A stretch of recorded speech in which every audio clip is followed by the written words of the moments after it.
Bien, bueno, vamos a dar la bienvenida a la doctora Karen Guadalupe Sánchez Solano. Ella inició su licenciatura en la parte de biología en la Facultad de la Universidad Veracruzana de Jalapa y es maestra y doctora en neuroetología en el Instituto de la Neuroetología de la Universidad Veracruzana, también en Jalapa. Y la línea de investigación de ella está enfocada en los papeles de los sistemas sensoriales de los primates, principalmente dentro del contexto de la selección de alimentos. También ha participado en diversos congresos, actividades de divulgación científicas, en colaboración tanto en Canadá, Estados Unidos, Suecia y con varios artículos, ¿no? El día de hoy nos presenta el tema de machos y hembras, ¿quién percibe mejor el color en los primates? Bueno, ella tiene 45 minutos igual para poder hablar y la cortaré un poco a los 5 minutos para que nada más podamos tener tiempo de preguntas igual. Muchísimas gracias. Bienvenida, doctora. Muchas gracias. Voy a presentar la...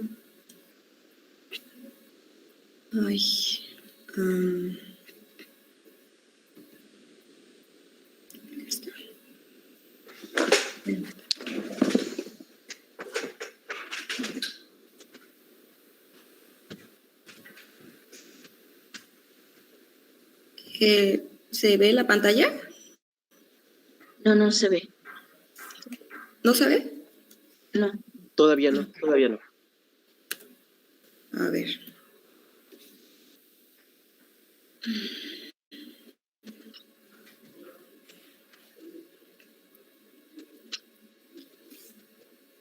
¿Ahora sí la logran ver? Sí, nada más faltaría. Exacto, ya está, perfecto. Adelante, doctora, bienvenida. Sí, muchísimas gracias. Bueno, buenos días a todos. En esta ocasión, pues les voy a presentar un tema que quizás es un poco diferente a las pláticas que se han estado viendo a lo largo de esta Semana del Cerebro, pero me parece que es bastante interesante porque habla acerca de las diferencias que existen en los primates. Nosotros como seres humanos también somos primates y existen diferencias en la capacidad de percibir los colores y esto está asociado pues al sexo. Bueno, el sistema visual es quizás uno de los sentidos que, al menos en términos de humanos, ha sido ampliamente estudiado, porque somos considerados principalmente visuales. Dependemos mucho de nuestro sistema visual para poder detectar coloraciones, formas o patrones, y gracias a este sistema visual, pues somos capaces de detectar, por ejemplo, las diferentes tonalidades de un atardecer. Ahorita que está la floración de las jacarandas, tenemos este espectáculo visual de las flores moradas que están en los árboles o que tapizan todo el suelo. Somos capaces también de poder diferenciar las diferentes tonalidades de azules y turquesas de las playas, por ejemplo, o poder tener la capacidad de apreciar las coloraciones presentes en algunos animales. Y principalmente nosotros como seres humanos dependemos mucho de nuestro sistema visual para hacer una eficiente evaluación de un alimento potencial. Nosotros cuando hacemos una selección de un alimento, generalmente nos guiamos principalmente por las coloraciones que presentan. También pues somos capaces de apreciar el arte a través de nuestro sistema visual y podemos ver también estas diferentes tonalidades que podemos apreciar en una pintura, por ejemplo, y no solamente las coloraciones, sino también formas, patrones, etc. Entonces, el sistema visual es una puerta que para nosotros como primates humanos que somos, nos permite poder pues distinguir diferentes características de nuestro entorno. Ahora bien, para hablar de una percepción del color es necesario tener en cuenta que necesitamos iluminación ambiental y nuestra principal fuente de iluminación pues es el sol. Y el sol es esta fuente que va a transmitir luz. Y esta luz lleva una información que básicamente es la radiación electromagnética que se propaga a través de un medio. Entonces, esta información electromagnética es lo que comprende el espectro electromagnético, que no es más que diferentes energías en forma de longitud de onda.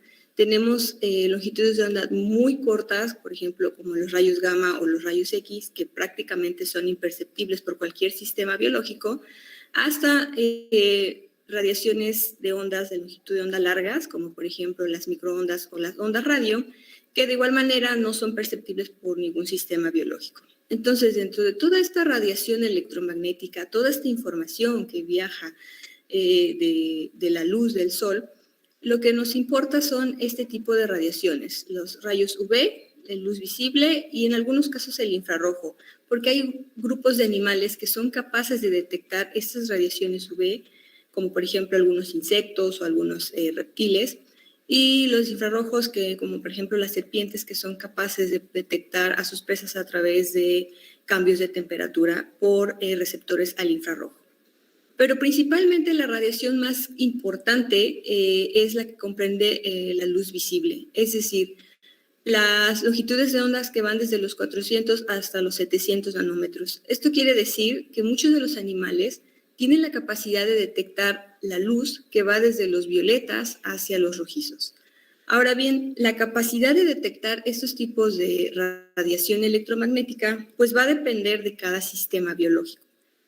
Y, por ejemplo, en el caso de los animales vertebrados, que son, por ejemplo, los peces, las aves, los mamíferos, los anfibios o los reptiles, se caracterizan por tener una célula especializada en el ojo, igual que nosotros como seres humanos, tenemos esta capa que es la retina. Y la retina es una capa bastante compleja que comprende diferentes tipos de células, ¿no? Desde las células ganglionares, células amacrinas, horizontales, bipolares, y muy hasta la parte de atrás de lo que comprende la retina, tenemos las células que son responsables de la percepción del color. Tenemos dos tipos, que son las células cono, que son las que permiten detectar, funcionan en condiciones de poca luz, son las que nos permiten ver en la oscuridad. Y las que importan en este sentido son las células de cono, porque estas son las que van a responder a la intensidad lumínica y nos van a permitir captar diferentes intensidades de la luz ambiental.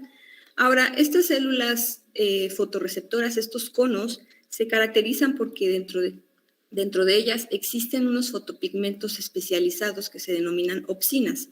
Estas opsinas son unas proteínas complejas que de alguna manera son las responsables de la percepción del color. Son las que van a reaccionar cuando la luz entre hacia el ojo. Ahora bien, estas opsinas se dividen en 4 tipos diferentes de acuerdo a su capacidad de poder percibir cierto tipo de longitud de onda o no. Y estas opsinas también a su vez se encuentran de manera diferencial en diferentes grupos de animales.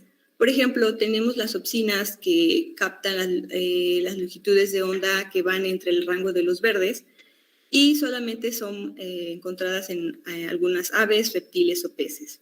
Tenemos las opsinas que son capaces de percibir la luz que va entre los ultravioleta, azul, hacia el violeta.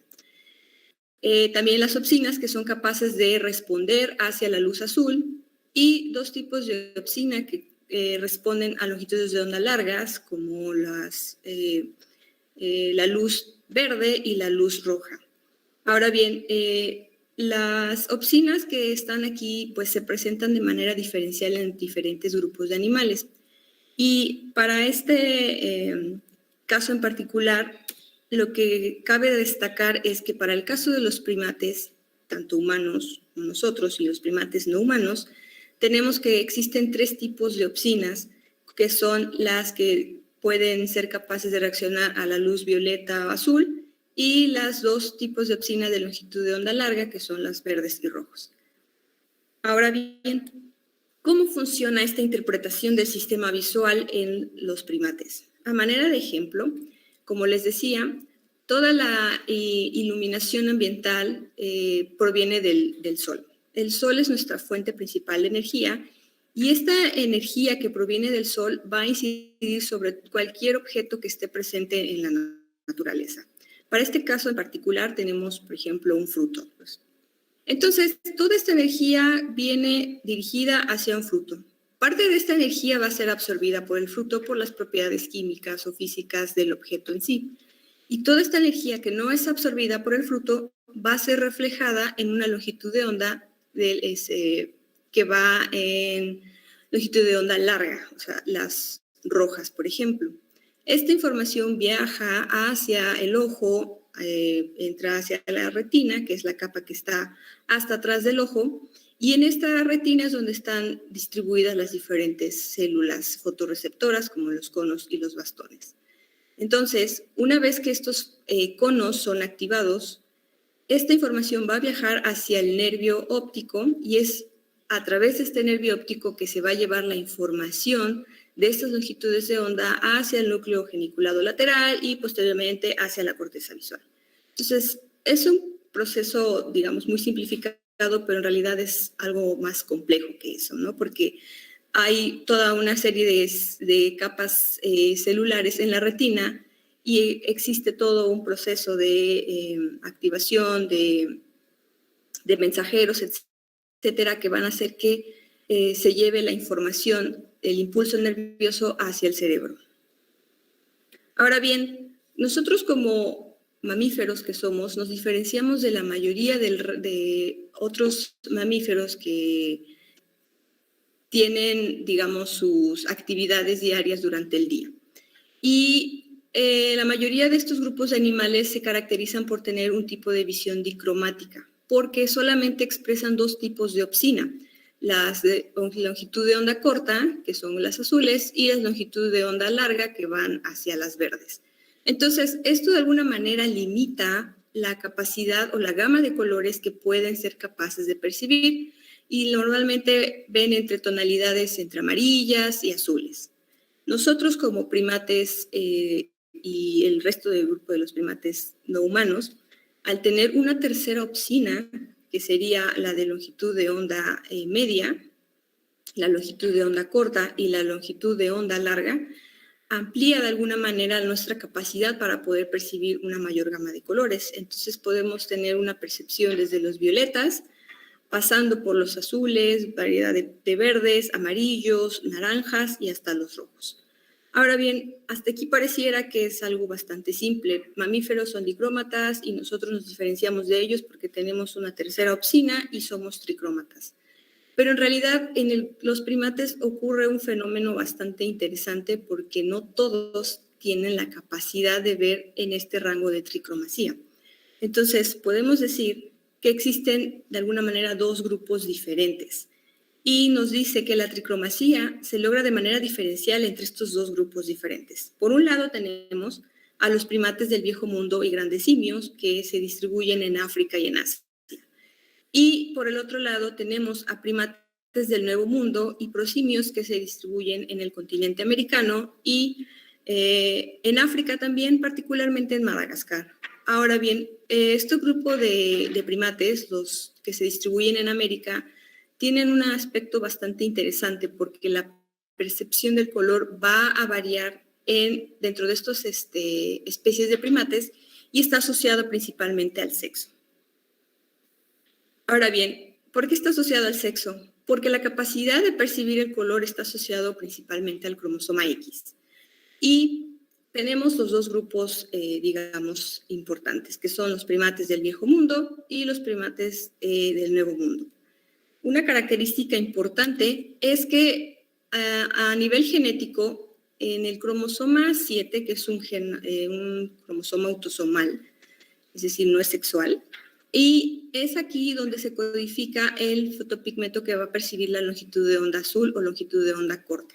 Por lo tanto, esto es común no solo entre machos y hembras, sino entre los dos grupos de primates, tanto del viejo mundo como los primates del nuevo mundo. Entonces, aquí no hay una variación en la percepción de las longitudes de onda azules. Lo interesante viene, entonces, en los cromosomas sexuales. Y es en los cromosomas sexuales donde se encuentran los genes que van a codificar para los pigmentos de longitud de onda larga y los de longitud de onda media, es decir, los verdes y los rojos.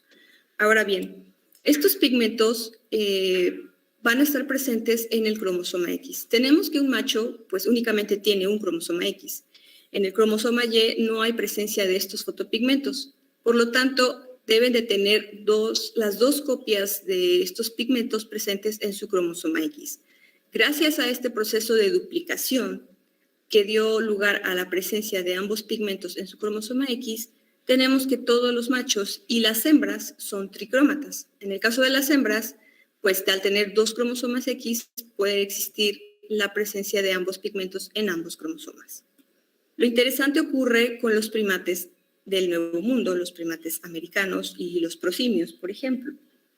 En este sentido, tenemos que los machos solamente igual tienen cromosoma X, pero la diferencia es que aquí no ocurrió un proceso de duplicación como ocurrió en los primates del Viejo Mundo. Aquí solamente hay la expresión de un único alelo o variante y solamente va a estar presente un pigmento en su cromosoma X. Puede ser el pigmento que codifica para la longitud de onda larga, que sería la captación de longitudes de onda rojas, por ejemplo, las amarillas o las verdes. Entonces, esto los hace unos dicrómatas obligados. No solamente va a haber la expresión de un pigmento en su cromosoma X junto con el pigmento de longitud de onda azul, que va a ser expresado, pues solamente tienen dos fotopigmentos capaces de captar tanto la luz azul como cualquiera de estas variantes. Y en el caso de las hembras tenemos dos opciones. Las hembras, al tener dos cromosomas X, puede existir que en ambos cromosomas tengan el mismo alelo, es decir, que se exprese el fotopigmento rojo en un cromosoma y el fotopigmento rojo en el otro, y por lo tanto las hace dicrómatas también, porque solamente percibirían las longitudes de onda largas rojas junto con las azules. Pero puede pasar que también existan hembras que tienen en cada uno de sus cromosomas diferentes alelos o variantes. Es decir, que exista el fotopigmento rojo en uno de sus cromosomas y el fotopigmento amarillo en otro. Por lo tanto, esto hace que tengan un tipo de visión tricromática porque tendrían ya dos fotopigmentos en cada uno de sus cromosomas aunado al fotopigmento azul que ya está codificado en el cromosoma 7. Entonces, este mecanismo de diferencias en la percepción del color es lo que se le conoce como el polimorfismo de la visión a color y que caracteriza a este grupo de animales. Ahora bien, tenemos diferentes combinaciones dependiendo de la expresión de cada una de estas opsinas en los cromosomas. En machos, pues tenemos los que van a percibir las longitudes de onda más hacia los rojos, más hacia los amarillos o más hacia los verdes. Lo mismo pasa con las hembras. Y en el caso de la tricromasia, pueden existir también tres tipos de tricromasia en las poblaciones de estos primates, que puede ser las hembras que perciben tanto longitudes de onda azules como rojas y amarillas, hembras que perciben longitudes de onda azul junto con las rojas o las verdes, o hembras que tengan la capacidad de percibir longitudes de onda azules, amarillas y verdes. Entonces, digamos que una simulación de cómo pudieran estar funcionando estos diferentes fenotipos dentro de una población, pues podemos encontrar tricromasías, digamos, similares a la del humano, una tricromasía normal, y podemos encontrar diferentes fenotipos que van a estar asociados a percibir más tonalidades hacia los amarillos, más hacia los verdes, más hacia los rojizos y más hacia los amarillos. Entonces, digamos que la capacidad de percibir los colores va a variar en función de las opsinas que estén siendo expresadas.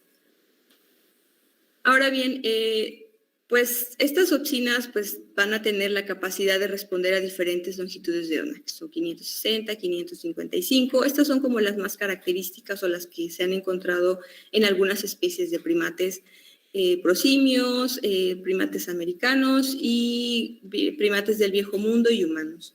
Lo importante de este esquema es que existe una gran variedad de variantes, por así decirlo, en los primates del continente americano. Y las variantes, por ejemplo, en primates del Viejo Mundo o en humanos son muy raras, ¿no? Entonces, hay una gran diversidad de variantes y esto nos habla de que existen diferencias en la capacidad de percibir coloraciones dentro de este grupo de primates.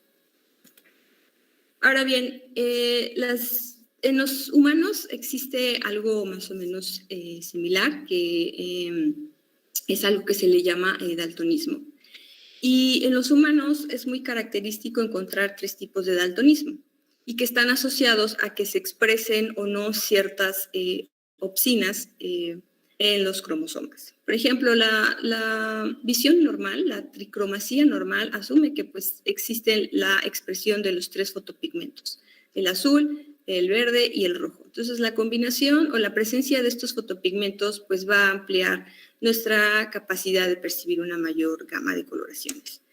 Pero existen tipos de daltonismos en donde no existe la expresión de alguna de estos fotopigmentos y de alguna manera limita la capacidad de percibir ciertos colores. Por ejemplo, la protanopía está asociado a que no hay una expresión, por ejemplo, de los fotopigmentos que captan las longitudes de onda más largas. Entonces hay una deficiencia en detectar coloraciones rojizas, por ejemplo. En el caso de la deuteranopía, existe que no hay la expresión de los fotopigmentos de longitudes de onda media. Entonces hay una deficiencia en la discriminación de tonalidades verdes con las rojas, por ejemplo. Y finalmente la tritanopía es una que es muy rara, que es donde no existe la expresión del fotopigmento azul. Y bueno, eso también de alguna manera limita la capacidad de percibir estas dentro de estas tonalidades. Ahora bien, los defectos en la detección del color existen también en primates del viejo mundo, pero son muy raras en comparación a las que existen en los primates humanos. Y algo muy interesante es que estos defectos en la percepción del color son más comunes en los hombres que en las mujeres.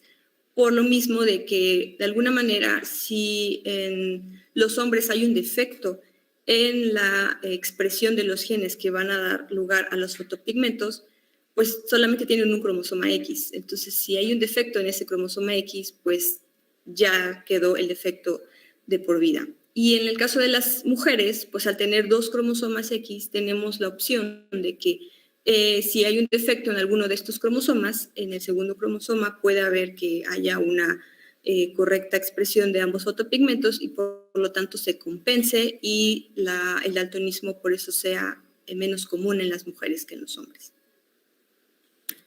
Ahora bien, estas diferencias en la percepción del color, ¿por qué existen diferencias en la percepción del color tanto en machos como en hembras? Ha sido un tema bastante estudiado y debatido de por qué es que se da esta percepción y si realmente existen ventajas de poder ser tricrómata y tener una mayor capacidad de percibir colores, o si hay una desventaja al ser dicrómata, que es un equivalente al daltonismo en humanos, porque no hay una capacidad de percibir principalmente las longitudes de onda rojas. Entonces, en este sentido, se ha hablado de algo que se denomina la selección equilibrada. ¿Y qué quiere decir esto? Que de alguna manera existe una preservación de esta diversidad de variantes dentro de las poblaciones de los primates. Y que esta diversidad, de alguna manera, este polimorfismo genético está siendo funcional porque se ha mantenido por largos periodos de tiempo. Pero ¿cuál es esa funcionalidad? ¿Por qué es que existen estas diferencias y si realmente existen estas ventajas o desventajas? Entonces, en este sentido, ha habido diversos estudios que tratan de explicar o de entender si realmente existen estas ventajas o no. Una de ellas es la que se denomina la ventaja heterocigótica. ¿Qué quiere decir esto?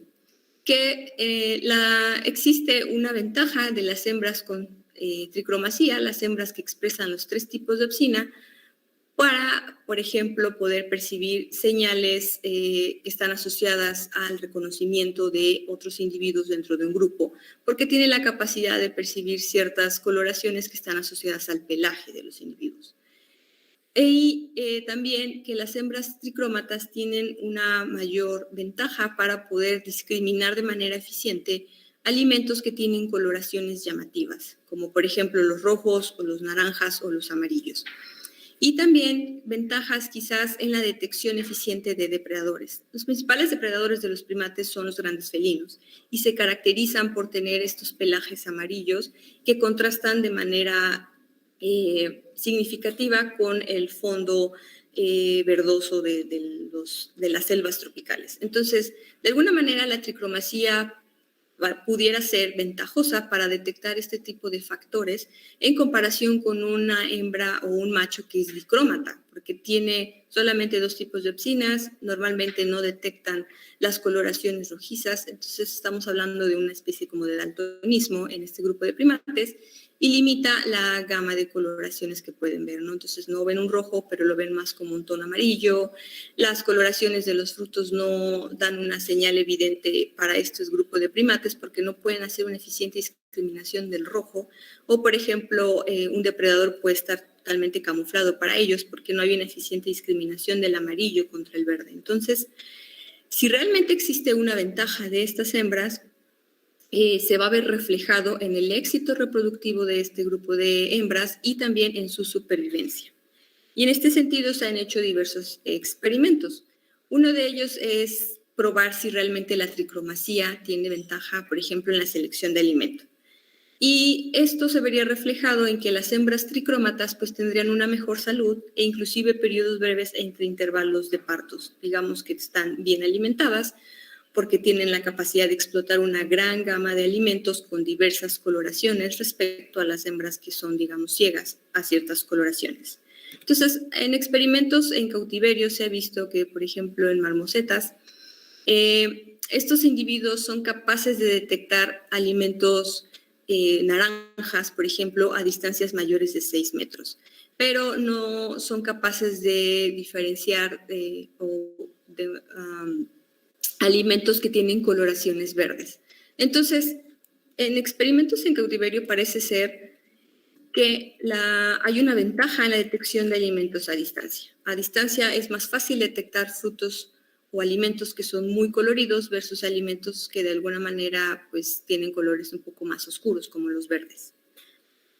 Ahora bien, en estudios teóricos, modelos matemáticos que tratan de simular cómo funciona el sistema visual de los primates, tanto la dicromacia como la tricromacia, se ha analizado para ver, por ejemplo, las coloraciones que presentan los diferentes alimentos que conforman su dieta, y, considerar variables como la iluminación ambiental, porque la iluminación ambiental siempre va a afectar la manera en que podamos percibir las coloraciones de cualquier objeto que esté presente en la naturaleza, y también considerando la sensibilidad espectral de las opsinas de alguna especie en particular. Entonces, digamos que con este modelo matemático, lo que se trata de explicar es cómo funciona un fenotipo en particular. La tricromacia, cómo está funcionando para detectar, por ejemplo, hojas jóvenes que tienen coloraciones rojizas, o cómo están funcionando las diferentes tricromacias o dicromacias presentes en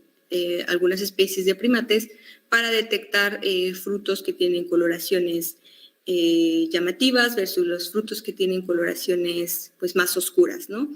Y en estos modelos matemáticos normalmente se ha visto que la tricromacia es superior a las dicromacias para detectar estos frutos coloridos. Entonces, parece ser eficiente tener 3 tipos de opsinas porque nos da la ventaja de detectar alimentos a distancia y alimentos coloridos. Pero cuando se hacen estudios en vida libre, cuando ya se analiza realmente el comportamiento, lo que encontramos es algo totalmente diferente.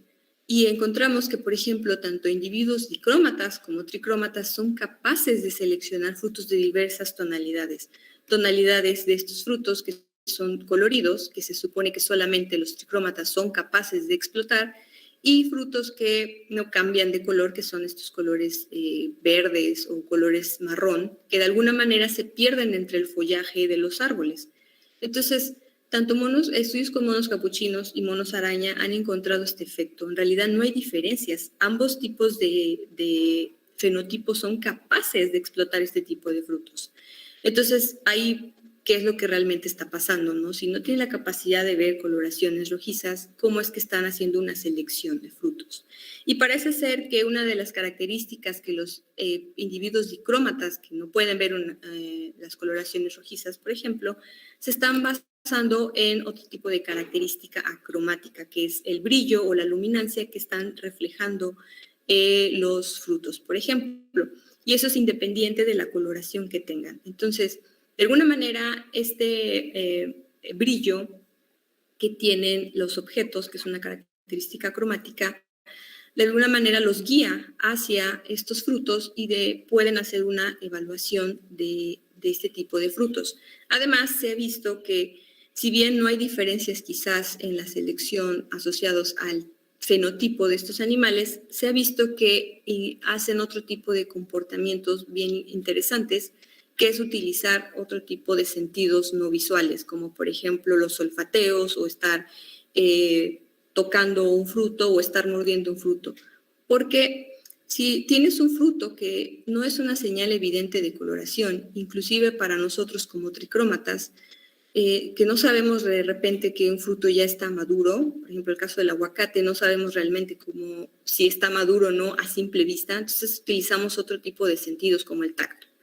Los primates en vida libre, por ejemplo, los monos araña, utilizan mucho los olfateos para evaluar estos frutos que no cambian de color. Entonces, si no hay una capacidad de ver el color, utilizan el brillo. Pero también para hacer una evaluación más exacta, utilizan entonces sentidos no visuales. Ahora bien, se ha planteado también que los individuos dicrómatas pueden tener la capacidad de detectar de manera más eficiente alimentos que se camuflan de alguna manera, como por ejemplo los insectos y los frutos que no cambian de color. ¿Por qué es que pueden detectar este tipo de alimentos? Hay un mecanismo que, pues, digamos, nuestro cerebro, en el caso de los tricrómatas, está muy focalizado a hacer discriminación de colores, porque tenemos esta capacidad. Entonces, el cerebro está totalmente focalizado en discriminar coloraciones, pero deja de lado otras características acromáticas que pueden ser el brillo, o formas, texturas, bordes, etcétera, ¿no? Entonces, esta, digamos, manera de que nuestros cerebros se enfoca en únicamente detectar variaciones de coloración es algo que se denomina como ruido cromático. No nos deja ver más allá que hacer procesamiento de color. Entonces, este ruido cromático de alguna manera no existe en este grupo de individuos dicrómatas porque pues no pueden hacer una eficiente discriminación de coloraciones. Entonces, se enfocan en ver otro tipo de características que son estos patrones, formas, y de alguna manera son más eficientes y son más rápidos para detectar, por ejemplo, insectos que están en la hojarasca a comparación de un individuo tricrómata. Entonces, pareciera ser que ser dicrómata o ciego a ciertas coloraciones no necesariamente es una desventaja. Otra de las, digamos, hipótesis que tratan de explicar de por qué hay diferencias entre machos y hembras en la percepción del color es una que se denomina la diferenciación de nicho. Y esto habla de que los diferentes fenotipos ocupan distintos nichos ecológicos. ¿Qué quiere decir esto? Suponiendo que en un ambiente en el que hay una alta disponibilidad de alimentos, tenemos abundancia de frutos de diversas tonalidades, tenemos abundancia de hojas, tenemos abundancia de insectos. Entonces, digamos que hay disponibilidad de alimento y todos los individuos, los fenotipos que existen, tricrómatas y dicrómatas, son capaces de explotar este tipo de recursos. Pero, ¿qué pasa cuando hay temporadas en las que hay escasez de alimento? Entonces, como hay escasez de alimento, lo que pasa ahora es que esta hipótesis asume que cada uno de estos individuos, estos fenotipos, van a explotar recursos alimenticios para lo que, digamos, son buenos o son capaces de detectar. Un individuo tricrómata tiene facilidad para detectar alimentos coloridos y se va a enfocar en explotar este tipo de alimentos. Y los individuos dicrómatas tienen la capacidad de explotar alimentos crípticos o enmascarados por las hojarascas, o por el fondo de las hojas de los árboles, como pueden ser los frutos que no cambian de color y los insectos. Entonces, esta hipótesis asume que al haber una escasez de recursos, estos animales van a explotar recursos alimenticios específicos con la finalidad de disminuir la competencia entre ellos y de alguna manera incrementar el éxito reproductivo de cada uno de estos fenotipos y su supervivencia. Sin embargo, cuando fue probada esta hipótesis recientemente en poblaciones de monos capuchinos, no encontraron realmente una diferencia entre la dicromacía versus la tricromacía en los tiempos en que pasaban explotando cada uno de estos recursos. Y esto quizás se debe a que puede haber varias restricciones importantes. Una de ellas es que en el caso de las hembras, los requisitos energéticos de la reproducción pueden ser, digamos, como un sesgo a la hora de evaluar tiempos dedicados a diferentes forrajeos de diferentes tipos de alimentos. ¿Por qué? Porque las hembras en estados reproductivos normalmente pueden tener necesidades energéticas y nutricionales diferentes. Puede haber hembras que pasen más tiempo forrajeando y buscando diferentes tipos de alimentos y haciendo una mezcla, o puede ocurrir lo contrario, que pasen más tiempo descansando porque solventar estos estados reproductivos de alguna manera es energéticamente demandante. Entonces, los estados reproductivos en las hembras puede ser un problema para poder poner a prueba este tipo de hipótesis. También otro problema puede ser las jerarquías propias de un grupo. Es decir, vivir en grupo tiene sus ventajas, pero también hay dentro de los grupos jerarquías o rangos, y puede pasar que los individuos con mayor rango tengan la capacidad o tengan, digamos, el privilegio de pasar más tiempo forrajeando y haciendo una selección variada de este tipo de recursos, mientras que los de menor rango van a tener menor tiempo para estar haciendo una evaluación o seleccionando diferentes tipos de alimentos. Entonces, influye las jerarquías sociales. Y finalmente, las preferencias individuales. Independientemente de que yo sea un individuo dicrómata y pues cuando hay escasez de alimento, pues tendría que entonces dedicarme a explotar recursos para lo que yo soy bueno, detectando, no necesariamente quiere decir que es lo que yo quiera. Quizás quiero explotar frutos y no necesariamente insectos. Entonces, esta hipótesis de repente puede ser un poco problemática para poner a prueba, pero bueno, es una aproximación para tratar de entender el polimorfismo de la visión en primates. Entonces, y por último, está otro tipo de hipótesis que es una muy interesante, que es el beneficio mutuo por asociación. Y esto quiere decir que diferentes fenotipos que se encuentran en un grupo se van a beneficiar por la asociación con otro tipo de fenotipos.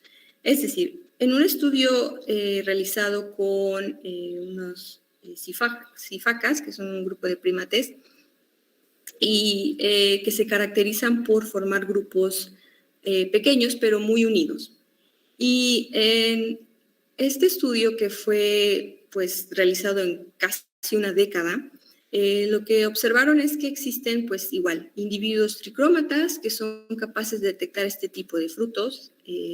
Por la capacidad de su visión, pues pueden explotar estos frutos que tienen coloraciones un poco rojizas. A diferencia de las hembras y los machos que son dicrómatas, que pues no pueden ver, digamos, estos cambios de coloración de los frutos que son rojizos. Entonces, dentro de este estudio lo que encontraron es que cuando existen grupos que tienen, digamos, que son grupos mixtos, es decir, hay presencia de hembras tricrómatas y de machos y hembras dicrómatas, lo que encontraron fue que existe un mayor tiempo de forrajeo hacia estos frutos coloridos, porque de alguna manera las hembras tricrómatas están liderando al grupo y los están dirigiendo hacia fuentes potenciales de alimento y los están guiando principalmente hacia los frutos coloridos, cosa que los dicrómatas no son capaces de discriminar por sí solos. Entonces, estas diferencias se observaron, por ejemplo, también que pasar mayor tiempo forrajeando frutos se vio reflejado en una mayor masa corporal y se vio reflejado en una mayor sobrevivencia de las crías, a diferencia de los grupos que solamente tenían dicrómatas.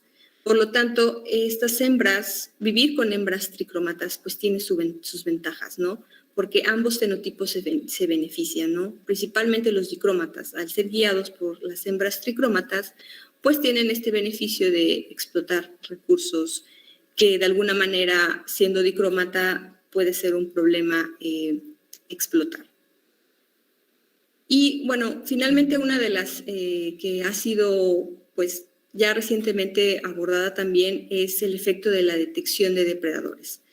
Y en este sentido, en el caso de los primates, la mayoría de los depredadores son grandes felinos y se caracterizan por estos pelajes amarillos que son bastante conspicuos ante un fondo verdoso. Y en este sentido se ha observado que en algunos grupos de primates la vigilancia tiene que ver con la capacidad de percibir tiene que ver con el fenotipo. Es decir, en dos grupos de tamarinos se ha observado que los individuos que tienen tricromacia tienden a alejarse más del grupo y, digamos, de alguna manera aventurarse, a diferencia de los dicrómatas que se quedan más pegados dentro del grupo. Porque esto se ha asumido que entonces, al aventurarse o irse más lejos del grupo, quiere decir que probablemente tengan una mejor percepción del riesgo de depredación, porque pueden ser capaces de detectar estas variaciones de coloración o hacer una eficiente discriminación del amarillo del depredador en contraste al fondo verdoso de los bosques tropicales, por ejemplo. Y en el caso de pruebas que se han hecho en humanos, se han hecho algunos experimentos de imágenes en donde se ha visto que los hombres que tienen tricromacia normal tienen una mayor agudeza y rapidez en detectar ciertos depredadores carnívoros que están, digamos, escondidos en diferentes escenarios, como por ejemplo acá, creo que es un jaguar el que estaba aquí, y que de alguna manera tienen ventajas sobre los dicrómatas o los daltónicos, ¿no? Entonces, esta, digamos, discriminación más rápida y es, digamos, asociado a una posible ventaja de la tricromacia sobre la dicromacia en la detección de depredadores. Entonces, como conclusiones de esta plática, ¿quién percibe mejor el color? En realidad no hay nada concluyente aún. Las diferencias en la percepción del color entre machos y hembras son bastante marcadas y de alguna manera ambos fenotipos están funcionando dentro de los grupos. Son capaces los tricrómatas de detectar ciertas coloraciones asociadas a alimentos o depredadores, pero los dicrómatas también tienen esta capacidad de poder detectar otro tipo de coloraciones u otro tipo de características que no necesariamente tienen que ver con el color. Entonces, las presiones selectivas y las ventajas o desventajas de tener diferentes tipos de percepción del color todavía siguen siendo objeto de estudio. En realidad no hay ninguna investigación todavía que se atreva a decir esta es realmente la ventaja de tener un polimorfismo o de ser tricrómata versus dicrómata. En realidad, parece ser que es la combinación de estos diferentes factores que pueden ser la alimentación, el riesgo de depredación o la selección sociosexual, que en realidad este factor es uno de los que han sido poco abordados dentro del papel del polimorfismo de la visión. Se ha enfatizado principalmente en la alimentación y un poco en el riesgo de depredación, pero la detección el reconocimiento de conespecíficos de otros miembros del grupo ha sido poco explorado en este sentido. Entonces, la combinación de estos factores probablemente están activos en las diferentes especies de primates y eso hace que exista este polimorfismo, esta capacidad diferente de percibir coloraciones. Lo que sí es un hecho es que la capacidad de percibir el color entre los sexos pues parecen ser bastante funcionales. Y prueba de ello es que se están manteniendo dentro de las poblaciones de primates. Entonces, pues cuando algo no es realmente funcional en la naturaleza, normalmente tiende a desaparecer. Y este polimorfismo de la visión a color pues se sigue manteniendo, entonces es funcional. Y bueno, no me queda más que agradecer, no sé cuánto tiempo me queda o me hice, pero agradezco mucho su atención. Muchísimas gracias, doctora. De hecho, estuvo justa, estuvo perfecta. Sí, Muy bien calculada. Bueno. Muchísimas gracias, doctora. Pasamos Gracias. entonces al segmento de preguntas. No sé si alguien guste participar.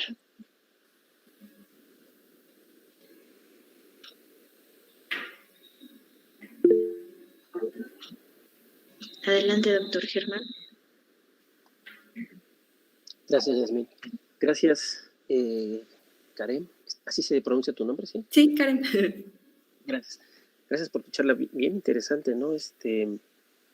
me preguntaba yo, me parece que lo dijiste al final, yo iba a preguntarte sobre eso, pero tengo dos preguntas. O sea, me imagino que la pregunta general sobre este fenómeno es un poco a la identificación, por ejemplo, la primera parte de tu charla sobre recursos a la distancia, porque me preguntaba yo si cuál sería el papel de la multimodalidad en la detección, por ejemplo, de este tipo de recursos. Imagino que la distancia es principalmente la vista, pero no sé si haya también otros efectos o una participación de otro tipo de señales que me parece relevante. Y la otra, que también parece que lo dijiste, es cuál sería también el papel de los aspectos sociales en términos de forrajeo. Es decir, me parece que la estrategia de forrajeo en grupo podría ser distinta y si hay un papel relevante de esto o algunas hipótesis que se estén manejando. Y gracias por tu charla. Gracias. Bueno, en relación a lo primero que mencionabas, efectivamente, bueno, esto fue enfocado únicamente en la coloración por motivos de la charla, pero en realidad los primates se están guiando por múltiples señales, ¿no? No nada más es la coloración, inclusive no señales, señales acromáticas, como mencionaba, por ejemplo, el brillo, el tamaño, la forma, inclusive nosotros como primates humanos también de repente nos estamos guiando por estas características, pero existen, por ejemplo, características en los alimentos como por ejemplo los aromas, que son, digamos, rasgos que tienen la capacidad de viajar también a distancia. O sea, puedes percibir un aroma a cierta distancia y de alguna manera eso te guía hacia, en el caso de los primates, hacia una fuente potencial de alimento. Entonces sí se ha visto en muchos estudios de comportamiento de alimentación en primates que si bien la vista y el color pueden ser importantes, es como la primera observación, digamos. Al final lo que va a hacer que un animal decida si un alimento va a ser consumido o no, pues va a ser la interacción de sentidos como el gusto, el olfato o el tacto, que van a evaluar otras características que no tienen que ver con el color. Estamos hablando de durezas, estamos hablando de acidez, de sensaciones gustativas dulces, ácidas, saladas o los aromas. Entonces va a haber esta serie de secuencias de comportamiento, lo huelo, lo toco, lo muerdo, lo olfateo. Y entonces, después de eso, el animal va a decidir, tomando en consideración todo lo que evaluó sus sentidos, si se consume el alimento o no se lo consume. Entonces, definitivamente es una interacción bastante compleja que no implica solamente la vista, sino toda una serie, una secuencia de uso de los sentidos. Y en cuanto a las interacciones sociales, en realidad, pues sí, ¿no? Vivir en grupo, como lo mencionaba, pues sí puede ser ventajoso, pero hay grupos que tienen, digamos, sociedades bastante complejas, ¿no? Jerarquías, que de repente pueden influir en el tiempo en que pueda forrajear un individuo de menor rango respecto a uno de mayor rango, ¿no? Porque siempre van a estar como, digamos, rezagados. Entonces, pero también puede haber grupos, como por ejemplo en el caso de las cifacas, que de alguna manera son muy cohesivos y pueden ser muy, digamos, una asociación en el caso de que pues la hembra que tiene la capacidad de percibir una mayor gama de colores, pues guía al resto del grupo hacia fuentes potenciales de alimento. Entonces ahí hay ya un beneficio de un individuo que tiene una mayor capacidad visual, digámoslo así, respecto a los otros que pues no la tienen, ¿no? Entonces, esta parte de la interacción social y la cuestión de los fenotipos realmente no ha sido muy abordada, que es algo que también mencionaba al final.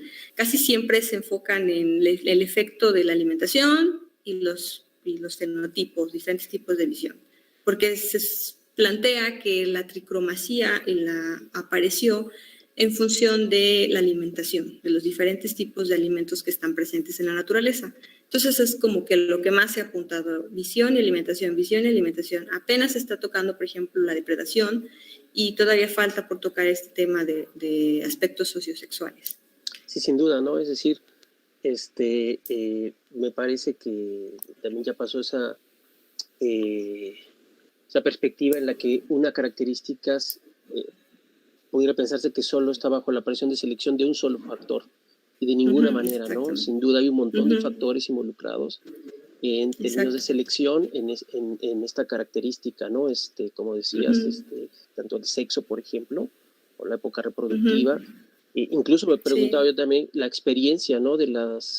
Tanto de machos o hembras en Ujú, el forrajeo, ¿no? Y creo que eso también puede ser sí. clave, ¿no? Sí, definitivamente la edad influye también mucho, ¿no? Entonces, cuando ya eres adulto, digamos que ya tienes como que trazado, digamos, ciertas rutas, ¿no? De dónde están algunas fuentes potenciales de alimento, a diferencia de un juvenil o una cría que apenas está empezando a Exacto. experimentar y que tiene que aprender del resto del grupo. Entonces, hay un aprendizaje social, pero sí, definitivamente influye muchísimo la experiencia de cada uno de los individuos. Gracias, Karen, por tu ponencia. Sí, Me gustó muchísimo. gracias. Adelante, Yasmin. Gracias. Muchas gracias. Bueno, vamos a pasar ahora con la compañera Marcela. También tiene algún comentario. Sí, gracias, Adelante, Yasmin. Marcela. Hola, Karen. Hola. Me gustó mucho tu presentación, muy interesante, con una estructura bastante fluida de la información. Muchas gracias por eso. Fíjate Gracias. que como que me quedé pensando justo un poco justo en la ponencia pasada, y me gustaría saber como tu opinión, digo, como científica y como experta en este tema que nos acabas de presentar. ¿Cuál crees tú que sería la relevancia de preguntar justamente quién percibe mejor el color, ¿no? O sea, me refiero a qué nivel de análisis crees que realmente pueda responder a esta pregunta, ¿no? O sea, ¿cuál es su relevancia científica tal como digo, planteada desde esa manera, ¿no? De quién percibe mejor el color. Como ¿por qué tendríamos que responder eso? Bueno, fue como motivos de la charla nada más, ¿no? Pero en realidad, pues, más bien, este tipo de estudios lo que tratan de entender es como el proceso evolutivo que llevó de alguna manera, la evolución del color, no solamente en múltiples grupos de animales, sino principalmente en los primates. Y analizar, digamos, nuestra propia capacidad visual nos permite, bueno, lo podemos hacer entendiendo cómo ocurrió estos procesos evolutivos en nuestros parientes más cercanos, que son todos estos grupos de primates no humanos. Y vemos que hay diferentes variaciones en la percepción del color entre diferentes grupos. O sea, en realidad no es como quién percibe mejor o no. En realidad, digamos, presencia de diferentes fenotipos dentro de una población, como lo decía, está siendo bastante funcional. No es que alguien sea superior a, ¿no? Inclusive nosotros no podemos decir que somos animales con un tipo de visión tricrómata y somos superiores, porque en realidad hay otro grupo de animales, como por ejemplo las aves, que son tetracromáticas, y entonces estamos hablando de que ahora las aves son superiores a nosotros. En realidad no. Una de las cosas que hay que destacar es que las capacidades sensoriales de cada grupo de animales están dadas en función de sus necesidades. Entonces, si yo como dicrómata me es funcional desarrollarme en mi entorno, pues entonces, pues la tricromacia es funcional y punto, ¿no? Entonces, si la tricromacia también es funcional para el medio en el que me estoy desarrollando, pues es funcional y ahí se queda, ¿no? Entonces, no podemos hablar de que alguien es superior o inferior, sino que realmente más bien decir es funcional para las actividades o el desarrollo de una especie dentro de su medio. Sí, sí, sí. Me imaginé que era en ese sentido, solo me llamó la atención pues que se hiciera así como tácita esa pregunta, ¿no? Justamente por Sí. todos los temas que estamos como viendo en esta cuestión del neurosexismo y Sí, hacer claro. solamente como esa observación, que quizá podemos plantear la información desde otras maneras para evitar justamente ese tipo de confusiones o de sesgos, ¿no? Sí, Gracias claro. por tu presentación, súper Gracias. interesante, gracias, Karen. Gracias. Muchísimas gracias, doctora Karen. Muy interesante la plática. Gracias por su tiempo.